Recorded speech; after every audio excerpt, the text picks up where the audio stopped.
ವಿಜಯಪುರ ಜಿಲ್ಲೆಯ ನಿಡಗುಂದಿ ತಾಲೂಕಿನ ಬಳಬಟ್ಟಿ ಗ್ರಾಮದ ತೋಟದ ಮನೆಯಲ್ಲಿ ಇಬ್ಬರು ಮಕ್ಕಳು ಕಾಲು ಜಾರಿ ತೆರೆದ ಬಾವಿಗೆ ಬಿದ್ದ ದಾರುಣ ಘಟನೆ ನಡೆದಿದೆ.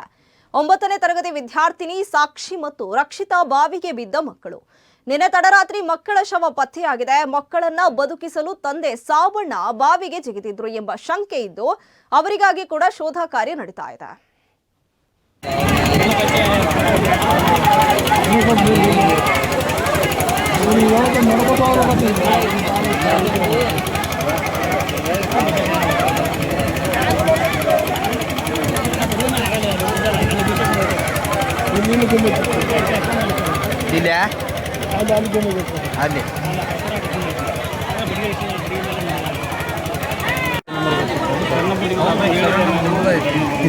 ಬರ್ತಲ್ಲ